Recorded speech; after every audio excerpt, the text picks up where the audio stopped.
네, 안녕하세요. 여러분들의 구독과 좋아요로 이 채널이 유지되고 있습니다. 네, 영상 속도는 1.5배를 추천드리고요. 항상 구독자님, 멤버십 회원님들에게 감사하다라고 말씀을 드리면서 자, 이번 내용은 연준의 금리 이야기를 안 하고 넘어갈 순 없을 것 같습니다.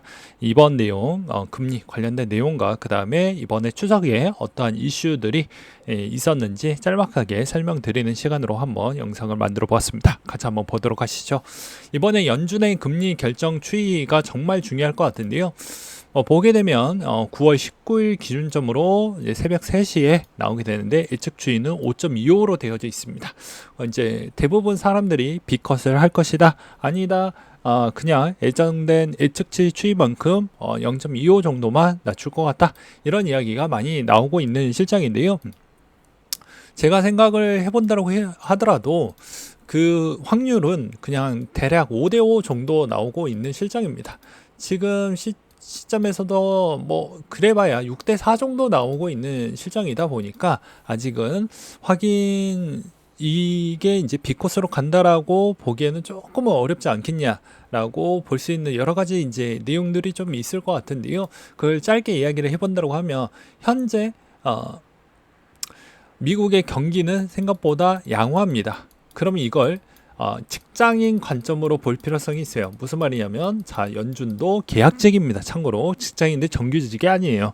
예, 계약직입니다. 그러면 당연히 내가 5.5 부분에서 경기 위기가 와서 내릴 수 있는 게 5.5%나 통화 정책을 쓸 수 있는 막강한 파워를 갖고 있습니다. 근데 여기서 물가라는 게 이제 막 2% 들어왔는지 몇 개월밖에 안 됐어요. 고작 한두 달밖에 안 됐다라는 겁니다.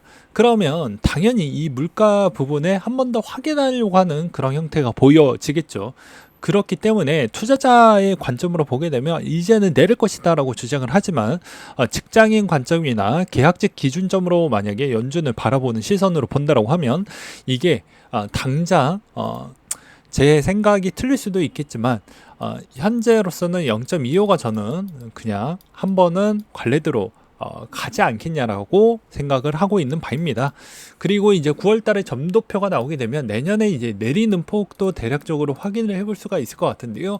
그건 이제 그 다음에 이제 다음 시간에 이제 점도표가 나오고 나서 그 점도표에 따른 해석으로 우리가 이제 비트코인 어떻게 또 접근을 해야 될지도 설명을 좀 드리도록 하겠습니다.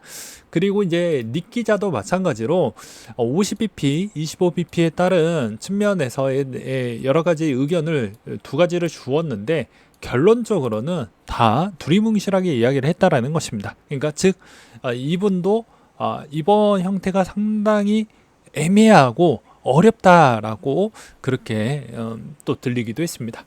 그리고 이제 이번 형태에서 25bp를 내리기 시작을 하게 되면요, 이제 여기에 가속도를 붙여서 내려갈 것인데 대부분 이제 월가나 그 다음에 국내 금융사들이 바라보고 있는 시점은 대부분 이제 중기와 장기에 있는 금리 추이가 한 3.5% 정도 때까지는 내려가지 않겠냐. 그러니까 지금 5.5니까 2%를 내릴 것이다, 점진적으로. 그래서 25년도에는 좀 파격적으로 빨리 내리지 않을까라는 부분에서는 부분 동의를 하는 바입니다. 그래서 24년도에 일단 25bp를 내리게 되면 여기에서도 이제 점도표 기준점으로 해석을 하게 되면 B컷을 한번 하고 그 다음에 B컷을 한 번 더 해야 되는 그런 형태가 나와야지만 예측치대로 이제 3번 정도 남았기 때문에 그걸 소화를 할 수 있을 것 같다, 뭐 이런 이야기가 있긴 하는데요.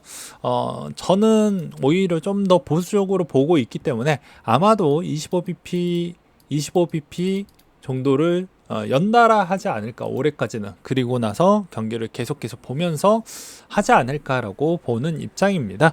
그래야 물가도 어느 정도 좀 간보면서 보면서 또 대응도 하고, 그리고 실업률 추이도 이제 4.56이 넘어가는 순간 대비부터는 급격하게 내려가는 형태도 보여지기 때문에 이 점은 정말 중요할 것 같다라고 설명을 드릴 수가 있을 것 같고요. 이런 금리적 추이로 인해서 이제 환율에 따른 변화적 추이도 빠르게 지금 움직여주고 있는데요. 지금 엔화에 따른 동향의 움직임도 진짜 가팔라지고 있습니다. 금리 부분에 따른 동결과 또는 인상에 따른 부분으로 캐리 트레이드에 따른 움직임도 요즘 요동을 많이 치고 있고요. 그 다음으로도 마찬가지로 이제 환율 부분에 따른 변동성 추이도 아마도 계속 있는 실정이다 보니까 이제 그것에 따른 비트코인의 영향성도 당연히 같이 좀 받는다, 이렇게 보시면 될 것 같습니다. 그래서 종합적으로 본다라고 하면요, 아무래도 이번에 소매 판매도 어느 정도 좀 건강하게 나왔기 때문에 아무래도 금리의 인하적 추이는 생각보다 세지 않을 것이다 라고 저는 생각을 하고 있는 실정입니다. 그 다음에 이제 이번에 이제 나올 수 있을 만한 락업 물량 추이가 있는데요, 여전히 여기에서도 락업 물량을 좀 보실 때 VC, MM 그리고 팀 물량 부분이 너무 많이 급격하게 늘어나는 그런 포인트가 나오게 되면 그때부터는 여러분들이 이제 그 전에 사전 작업을 하기 때문에 그때 약간 가격의 관리가 좀 들어간다라고 보시면 될 것 같습니다. 그 다음으로 이제 사이클 추세에 팔로우업하는 가장 중요한 매크로 지표는 여전히 통화 공급량 증가 추이다 라는 내용도 있었는데요. 이것도 이제 저번에도 옛날에도 이야기를 했었고 저번에도 이야기를 했지만 총 통화적 추이에 이제 비트코인도 시가총액이 워낙 커지다 보니까 이제는 웬만한 정책적 추이보다는 통화 정책 추이에 따른 영향성을 좀 많이 받는 구도이다 라고 저는 생각을 하고 있습니다. 물론 이제 2017년도 이후에도 개별적인 악재와 호재가 많이 있었기 때문에 크립토에 따른 여러 가지 영향성으로 인해서 방향성이 좀 나왔고, 이제는 이제 1500조가 넘었던 비트코인이다 보니까 아무래도 이제는 통화 기반에 좀 더 잘 맞아떨어지지 않겠냐라는 게 제 주장입니다. 물론 이제 크립토에 있는 여러 가지 악재성이 있는 내용과 만약에 일치성 있게 금리 인하일 때도 같이 나왔을 때 과연 어떠한 움직임을 보여줄 것인지 아니면 다른 길을 보여줄 것인지도 우리는 계속 모니터링하면서 볼 필요성이 있을 것 같고요. 그 다음으로 이제 또 본다라고 하면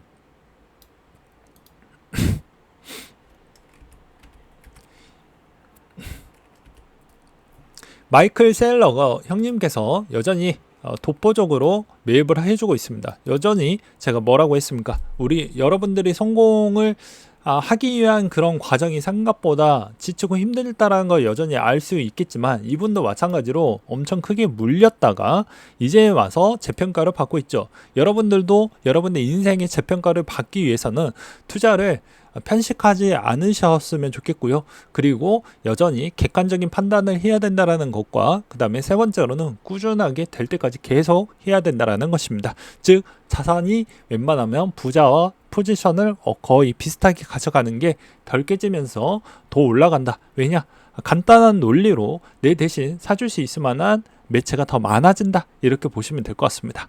그 대신 이제 알트코인들에 따른 추이는 비트코인과 반대적인 성향으로 장단점을 생각을 하시면 될 것 같습니다. 그래서 마이크로 스트래티지가 이거 발표하고 나서요 3차 전환사채 발행을 또 발표를 하기도 했었는데요.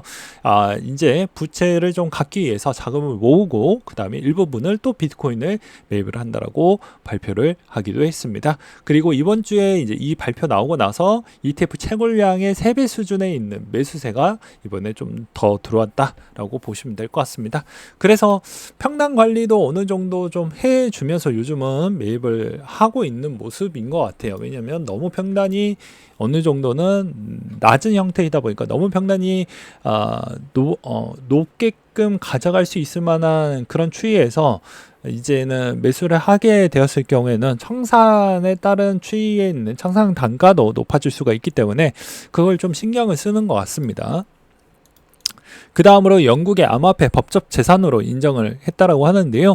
이제 영국 정부는 이제 법안이 발의가 됐고 그 다음에 테더도 재산으로 판결이 나왔고 그 다음에 기관과 연기금 코인 시장에 진입이 가능하다라고 했습니다. 그러니까 여러분들은 지금 당장은 속이 썩일지언정 앞으로 시간이 지날수록 연기금의 국가 기관들에 있는 이런 추이가 앞으로 계속 자금에 있는 비율을 조절을 하면서 들어올 것이기 때문에 이런 점을 좀 기다리시면서 투자를 해보시는 게 어떨까라고 말씀을 드릴 수가 있을 것 같고요.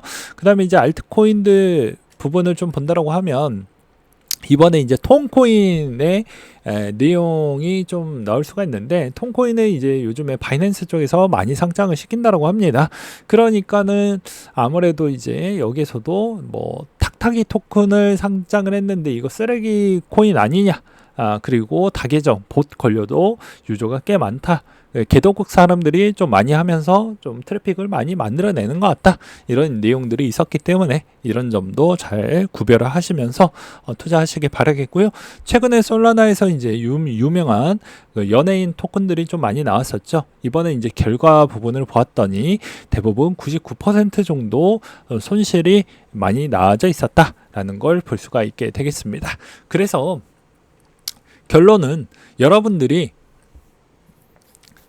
좀 이 추석 요 시기 때 상당히 이제 끝나자마자 방향성 추이에서 좀 혼돈이 오고 힘들겠지만 이 구간 부분을 어떻게 잘 극복을 할 것이냐도 중요할 것 같습니다. 왜냐하면 우리 인생은 좀 길고요. 그 다음에 우리의 방향성 추이도 여전히 이 자산은 우상향 패턴을 보여주고 있기 때문에 시간과의 싸움과 그 다음에 내 평단을 얼마만큼 잘 관리하면서 가져가기만 한다라고 하면 결과는 이미 정해져 있다, 이렇게 저는 말씀을 드릴 수가 있을 것 같습니다.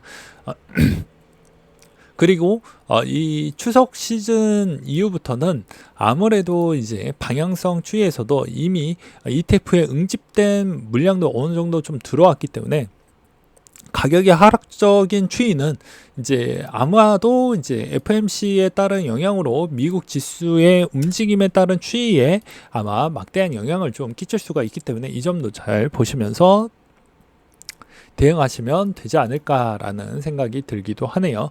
네, 오늘 내용 여기까지 준비를 했었고요. 이상으로 마치도록 하겠습니다.